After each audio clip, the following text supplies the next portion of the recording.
आजकल बहुत सारे लोग जो हमारे पास आते हैं रिटायरमेंट के बाद वो डिप्रेशन में होते हैं, उनको ये समझ नहीं आ रही होती कि हम क्या करें। उनको मुख्तलिफ़ किस्म की बीमारियाँ आनी शुरू हो जाती हैं। तो मैंने मुख्तलिफ उन लोगों के साथ देखी जाके जो रिटायरमेंट के बाद भी उसी तरह ही एक्टिव है, उसी तरह ही सेहतमंद है, उसी तरह ही खुश है, नया बिजनेस भी कर रहे हैं, नई नौकरी भी कर रहे हैं, कमा भी रहे हैं, खा भी रहे हैं, मौज भी कर रहे हैं और मज़े में भी हैं। इसी तरह हमारे पास एक बहुत बड़ी फूड चेन है जो सारी दुनिया में मशहूर है। उसके जो ओनर थे, जो उसके बनाने वाले थे, वो फास्ट फूड की चेन है।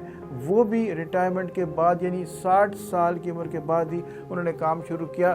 पुरसुकून रहने के लिए सबसे ज़रूरी बात यह है कि अपनी नींद पूरी करें। दूसरी ज़रूरी बात यह है कि आप अपनी इबादत पूरी करें। कुरान शरीफ पढ़ना शुरू कर दें, नमाज पढ़ें, मस्जिद में जाएं, वॉक करें। वो है कि राब्ते में रहें।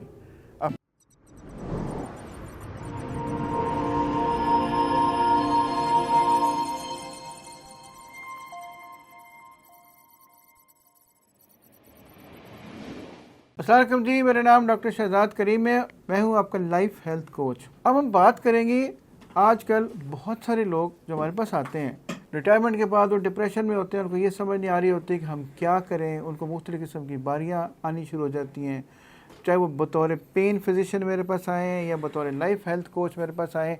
मुझे लगता ये है कि उनको और कोई बीमारी नहीं है, सिर्फ एक रिटायरमेंट की ही बीमारी है। एक बात याद रखें कि रिटायरमेंट का मतलब आपकी ज़िंदगी का ख़त्म हो जाना हरगिज़ नहीं है। आज हम यही बात करेंगे कि वो लोग जो रिटायर हो जाते हैं वो अपने आप को चुस्त, अपने आप को सेहतमंद, अपने आप को खुश और अपने आप को मुतमिन कैसे रख सकते हैं। मैं आपके साथ चंद टिप्स शेयर करूंगा जो मैंने मुख्तलिफ उन लोगों के साथ देखी जाके जो रिटायरमेंट के बाद भी उसी तरह ही एक्टिव है, उसी तरह ही सेहतमंद है, उसी तरह ही खुश है, नया बिजनेस भी कर रहे हैं, नई नौकरी भी कर रहे हैं, कमा भी रहे हैं, खा भी रहे हैं, मौज भी कर रहे हैं और मज़े में भी हैं। तो रिटायरमेंट का मतलब हरगिज़ आपकी ज़िंदगी का ख़त्म हो जाना नहीं है, बल्कि हम तो ये कहते हैं कि रिटायरमेंट ज़िंदगी की एक फ़ेज़ है जिसको आपने कामयाबी के साथ मुकम्मल किया। उसके बाद आपकी अगली फ़ेज़ शुरू हो जाती है जिसका नाम पोस्ट रिटायरमेंट फ़ेज़ है। बहुत बड़े बिजनेस लोगों ने 60 साल की उम्र के बाद शुरू किए। हमारे यहाँ लाहौर के अंदर, पाकिस्तान के अंदर बहुत सारी ऐसे यूनिवर्सिटीज़ हैं, बहुत सारे ऐसे एजुकेशन ग्रुप्स हैं जिनके फाउंडर ने उनको रिटायरमेंट के बाद शुरू किया था और आज उधर 50-50 हज़ार स्टूडेंट्स काम कर रहे हैं। सारी दुनिया में उनके कैंपसेस हैं और वो एक सक्सेस स्टोरी है। लिहाजा हरगिज़ ये ज़रूरी नहीं कि आप कोई काम जवानी में ही शुरू करेंगे तो वो कामयाब होगा। इसी तरह हमारे पास एक बहुत बड़ी फूड चेन है जो सारी दुनिया में मशहूर है। उसके जो ओनर थे, जो उसके बनाने वाले थे, वो फास्ट फूड की चेन है। वो भी रिटायरमेंट के बाद यानी 60 साल की उम्र के बाद ही उन्होंने काम शुरू किया। बहुत सारी जगहों पे उनको नाकामी हुई, लेकिन जब कामयाबी हुई तो ऐसी हुई कि सारी दुनिया में शायद ही कोई मुल्क ऐसा हो जहाँ पे उनकी फूड चेन का स्टोर नहीं है। और वो कहा यह जाता है कि हर आधे घंटे बाद दुनिया के किसी न किसी हिस्से में उनका एक नई ब्रांच उस चेन की खुल रही होती है। सो अब हम मुख्तसर से एक सीधी चंद टिप्स शेयर करेंगे कि अगर रिटायरमेंट हो जाती है तो हमें क्या करना चाहिए। सबसे पहली बात आप ये याद रखें कि एम्ब्रेस एजिंग। इसका मतलब ये हुआ कि जब आपकी उम्र बढ़ रही है तो आप उसको कबूल करें, इसको माने कि हाँ जी मेरी उम्र अब वो नहीं रही। अपने लाइफस्टाइल को उसके मुताबिक तब्दील कर लें। आपको ये पता होना चाहिए कि मुझे इस एज में आके मुझे किस किस्म का ड्रेसअप होना चाहिए, मुझे किस किस्म का अपने आप को फ़िट रखना चाहिए, मुझे किस किस्म के खाने चाहिए ताकि मैं फ़िट रह सकूं, मैं मुतमईन रह सकूं, अपने आप को तसल्ली में रख सकूं। हमें हर दिन को एक गिफ्ट समझना चाहिए, हर दिन को अल्लाह ताला का एक तोहफ़ा समझना चाहिए जो कि अल्लाह की तरफ से हमें वदीयत हुआ, जिसमें हमें सेहत भी मिली, जिसमें हमें रहने को घर भी मिला, जिसमें हमें और बहुत सारी नेमतें भी मिली। उसके बाद जो दूसरी चीज़ ज़रूरी है वो है पुरसुकून रहना। ये बहुत ज़रूरी है। ये इसलिए कि ज़िंदगी में अगर सुकून नहीं है तो आपके पास जो कुछ मर्ज़ी है उसका कोई फ़ायदा नहीं है। पुरसुकून रहने के लिए सबसे ज़रूरी बात यह है कि अपनी नींद पूरी करें। दूसरी ज़रूरी बात यह है कि आप अपनी इबादत पूरी करें। कुरान शरीफ पढ़ना शुरू कर दें, नमाज पढ़ें, मस्जिद में जाएं, वॉक करें, चलते फिरते रहें और अपनी ज़िंदगी से तेज़ी और अपनी ज़िंदगी से जल्दी को निकाल दें। अगर आप पुरसकून रहेंगे, आपका ब्लड प्रेशर भी ठीक रहेगा, आपके शुगर लेवल भी ठीक रहेगी, आपका स्ट्रेस का लेवल भी कम होगा और अपने आप को बेहतर महसूस करेंगे। तो स्ट्रेस के ना होने से जो फेस पे बुढ़ापे की तब्दीलियां आनी शुरू हो जाती हैं वो बहुत ही स्लो हो जाएंगी। तो अपने आप को, अगर आपने ज़िंदगी को ठहराव में लाना है तो अपने आप को सुकून में रखने की कोशिश करें। जितना कुछ कर सकते हैं उतना करें, अगर नहीं कर सकते तो माजरत करें और अपनी ज़िंदगी को ठंडा और सुकून में रखें। फिर आगे एक्टिव लाइफस्टाइल। एक्टिव लाइफस्टाइल का मतलब ये हुआ कि जब आप चलते फिरते रहेंगे, एक्सरसाइज करेंगे, वॉक करेंगे, उसका फ़ायदा ये होगा कि आपकी फ़िज़िकल फिटनेस बेहतर होनी शुरू हो जाएगी, आपकी वेस्ट नहीं बढ़ेगी, आपका वज़न नहीं बढ़ेगा, आपको झुर्रियाँ जल्दी नहीं आएंगी, आपको फ्रैकल्स नहीं बनेंगे और अपने आप को आप चुस्त, तवाना, तंदुरुस्त और फिट महसूस करेंगे। आप कोई क्लब ज्वाइन कर सकते हैं, आप अपने दोस्तों के साथ राब्ते में रह सकते हैं, आप दोस्तों के साथ कोई गेम कर सकते हैं, आप दोस्तों के साथ वॉक पे जा सकते हैं। लिहाजा आपको अपने आप को चुस्त रखना है, अपने आप को फिट रखना है और उसका तरीका सिर्फ यही है कि आपको अपना टाइम टेबल मुकर्रर करना है कि इस वक्त मुझे नमाज़ पढ़नी है, इस वक्त मुझे मस्जिद जाना है, इस वक्त मुझे वॉक पे जाना है, इस वक्त मुझे एक्सरसाइज करनी है, इस वक्त मुझे दोस्तों के साथ गपशप लगानी है। ये तमाम वो चीज़ें हैं जो आपको चुस्त रखेंगी, तवाना रखेंगी और सेहतमंद रखेंगी। अगली चीज़ है कल्टिवेट काइंडनेस, यानी सिला रहमी। आपके इर्द गिर्द जो लोग हैं आप उनकी मदद करें, आप उनका हौसला बढ़ाएं, अपने गुस्से को कम करें।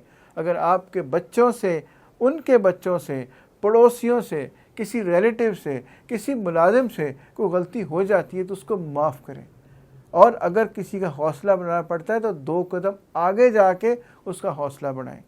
किसी को पढ़ाना पड़ता है तो उसको पढ़ाएं, किसी की मदद हो सकती है तो करें। कोई आपसे मशवरा मांगे तो उसको सच्चा, सीधा और अपनी तबीयत और अपने एक्सपीरियंस के मुताबिक सही मशवरा दें। बग़ैर मांगे मशवरा नहीं देना चाहिए, लेकिन कोई मांगता है तो आप उसको सिंसियर मशवरा ज़रूर दें।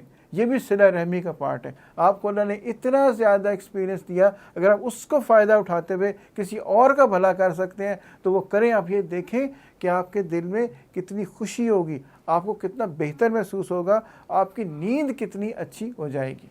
फिर कुछ नया सीखते रहें। अगर 60 साल की उम्र में रिटायरमेंट होगी इसका मतलब ये तो नहीं कि आप कोई नया काम नहीं कर सकते।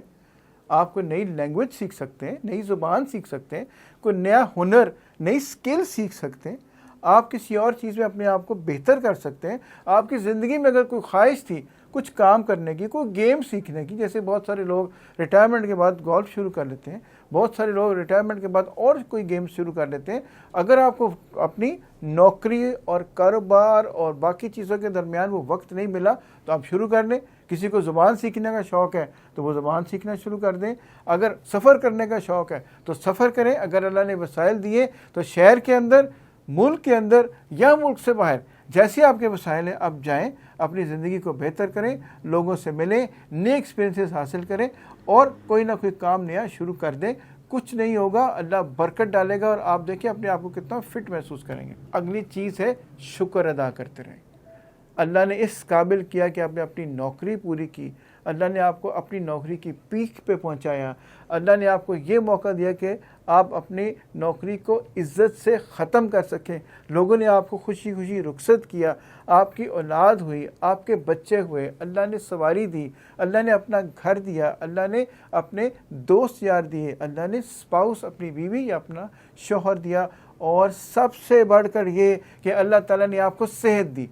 अगर हम एक एक दिन का शुक्र अदा करते रहें तो हम कभी भी पूरे नहीं पड़ सकते। तो हर वो नेमत जो अल्लाह ताला ने आपको दी उसका शुक्र अदा करें। अल्लाह का हर लम्हे ये शुक्र अदा करते रहें कि आज अल्लाह ने आपको रिटायरमेंट का दिन दिखाया।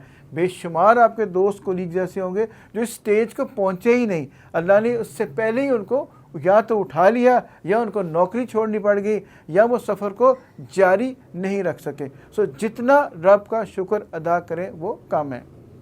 और सबसे आखिरी चीज़ और सबसे ज़रूरी चीज़ वो है कि राब्ते में रहें।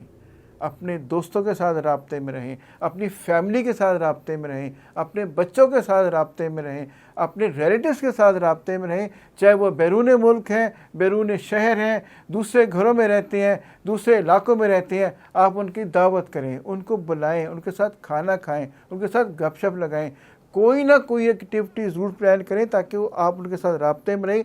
राब्ते की ये डोर टूटनी नहीं चाहिए। और सबसे ज़रूरी अपने आप को एक्टिव रखने का तरीका यही है, आप उनकी अच्छी बुरी बातों में यानी खुशी या गमी में, सालगिरह में या शादी में, फौतगी में या एनिवर्सरी में, जहाँ जहाँ आपको मौका मिले उसमें शरीक हों। जहाँ उन किसी को बुला सकते हैं उनको बुलाएं, किसी की दावत कर सकते हैं तो करें, ताकि सबको ये महसूस हो कि ये जो बुज़ुर्ग रिटायर हुए हैं ये कोई सड़े हुए बुज़ुर्ग नहीं हैं, ये एक्टिव बुज़ुर्ग हैं, ये खुश हैं। जब आप उनके पास बैठते हैं तो आपको अच्छी बातें सुनने को मिलती हैं, आपके साथ ये पॉजिटिव बातें करते हैं, आपका हौसला बढ़ाते हैं, और यही वो राब्ते की चीज़ है जो आपको मुतमईन रखेगी। तो ये छोटी छोटी टिप्स मैंने आपके साथ शेयर की। अगर आप इन्हीं को फॉलो करते रहें तो मेरे वो दोस्त जो रिटायरमेंट के करीब हैं, जो रिटायर हो चुके हैं, आज से ही ये सारी बातों पे अमल करना शुरू करें। आप ये देखें कुछ अरसे में आपकी ज़िंदगी कितनी खुशगवार, कितनी सेहतमंद, कितनी खूबसूरत और कितनी मुतमईन हो जाएगी। आपका ब्लड प्रेशर, शुगर ये भी ठीक हो जाएंगे, जोड़ों की दर्दें भी बेहतर होना शुरू हो जाएंगी, और आपको अपनी ज़िंदगी में एक पॉजिटिव चेंज नज़र आएगी। अगर आपको आज की वीडियो पसंद आई है तो इसको लाइक करें, कमेंट करें और शेयर करें, और हमारे चैनल को सब्सक्राइब करें, बेल आइकॉन को प्रेस करें ताकि आपको आने वाली वीडियोस के नोटिफिकेशंस टाइम पे मिलते रहें।